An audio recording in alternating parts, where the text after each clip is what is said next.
Hello students, in this video we are going to discuss about irrational numbers.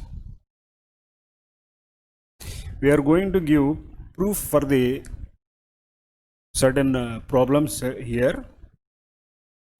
We'll solve them with the help of this theorem 1.6. The statement of theorem is like this: if p be a prime number, if p divides a square where a is a positive integer, then p divides a. So this is the theorem we are going to use while solving the irrationality of numbers, and we have certain techniques in proving, like direct proof, indirect proof, counter example, and one of them is contradiction. Give proof by contradiction. So here the statement of the theorem says, if p be any prime number and this prime number divides a square, a is any positive integer. For example, if I take a as any number, you can consider them as any number. If I take a is for example, say that is 3, then what is 3 square? 3 square is 9. So p being any prime number, so if I take 3, definitely it cancels here. So if I consider a as 3, then the same prime number 3 also divides this number. So this is the theorem. So using this, we are going to prove the following problem. Here we have to show that root 2 is irrational. So as I told you earlier, we are doing this proof by contradiction. Means we'll assume in an opposite way, and finally we'll get contradiction and we'll make a conclusion. So let us assume that root 2 is irrational. Instead of irrational, what we are doing here is we will consider root 2 as rational. If it is rational, as we know according to the definition, then it is of the form p by q. Usually here I have taken a and b. It is in the form of a by b, and according to definition, this b should not be equal to 0, and this both a and b are co-prime. Then what happens? You can say that root 2 is equal to a by b. Then we transposed this b to the other side, then this becomes root 2 times b is equal to a. Then on squaring both sides, we'll get 2b square is equal to a square. So you can see here 2 into some b square is equal to a square. So we'll generalize this one by taking some example. If I take a number 8, means I am writing factors for this 8. This 8 can be written as 2 times 4 is equal to 8. So very clearly we say that this 2 divides this one. Or else if we take 16, 2 into 8 is equal to 16. So this 2 cancels in 16. So this is a square in form of a square, that means 4 square. So this 2 also divides this number, means without square it becomes 4. 2 also divides here how many times? Times. So if 2 divides a square, according to theorem 1.6, we say that 2 also divide a. So when it is dividing, means simply we are writing some factor, that is a is equal to 2 into something, just like we have written here, no? 4 is equal to what you have written, 2 into This something here became 2 in case of 4. So A is equal to 2 times into C, where C is some positive integer. Then you can see here we have A square. So if we assume that this is equation 1 for our convenience, so what we are going to do is we are substituting this A here. No, A is equal to 2C. We are substituting this value of A in this equation. Then it becomes 2B square is equal to, in place of A I have taken 2C. So that is some value whole square, that is 2C. So 2B square becomes 4C square. Then out of this I have taken 2B square is equal to 4C square. Then this 2 cancels here 2 times, and this became B square is equal to 2C square, right? So 2 here divides B square, just like the previous case. You can see here 2 divides B square, and the same 2 also divides B from theorem 1.6.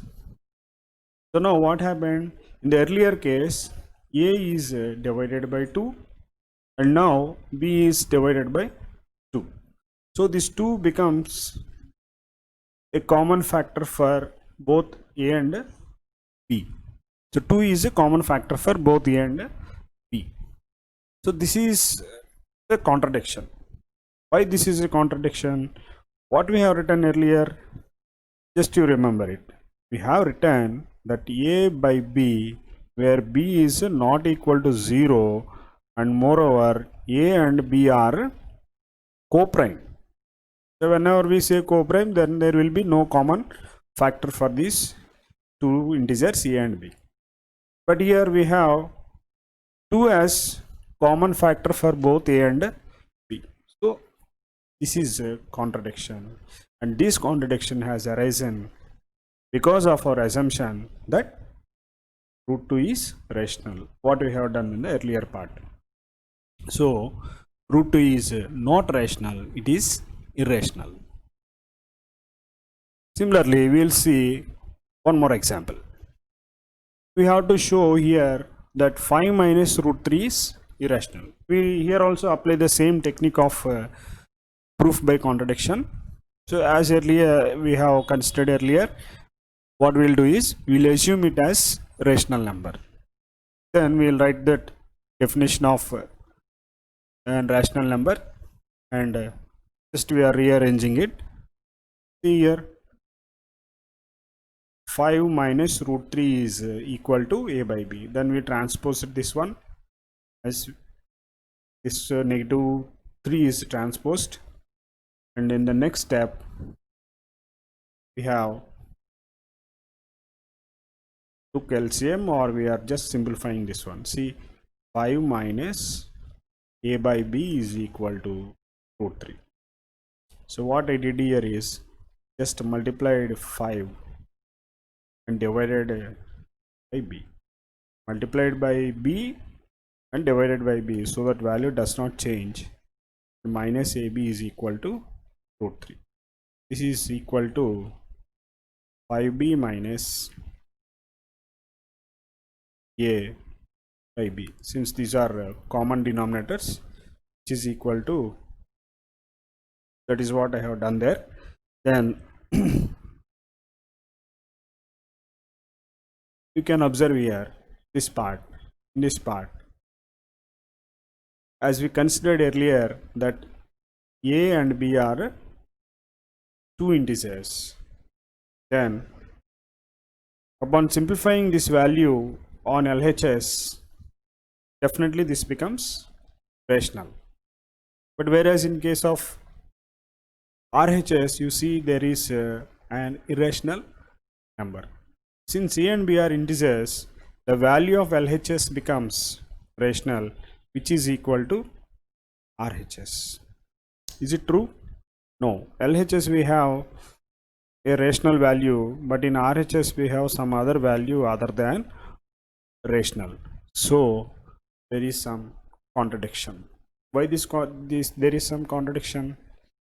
This arises due to our assumption, the earlier part, that 5 minus root 3 is rational. So what we conclude here is 5 minus root 3 is not rational, is irrational. Similarly, we'll see one more example under this section. So here we have to prove that root 2 plus root 3, we have an addition for this irrational numbers, is irrational. So as we have considered in the earlier two examples, similarly we assume that it is rational, and according to the definition we have a, b, some integers which are co-prime. Then we have written which is equal to a by b. Then what I did here is I transposed this plus 3 to the other side, and squaring on both sides will get a value this. Here we are using a formula that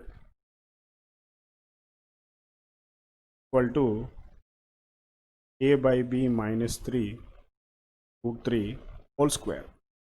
This is nothing but in between we have negative, means a square minus b square minus 2ab is expansion for a minus b whole square.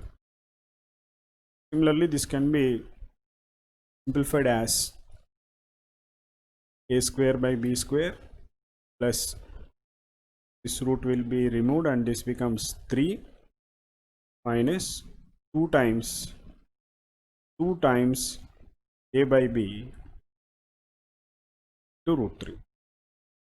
So this is what I have written here, and after rearranging the terms, this negative term is transposed and this became 2 times a by b into root 3 is equal to a square by b square plus 3, and here we have to know this is transposed to the other side, this one.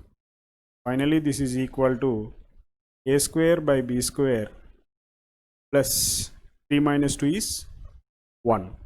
We can further simplify this one as a square by b square plus, instead of 1, just I am writing this value, b square by b square. See, if we cancel this one, again we'll get that one. So this is equal to, since we have here same denominators, a square plus b square by b square is all equal to 2 times a by b into root 3. So this is the equation. This is what I have done.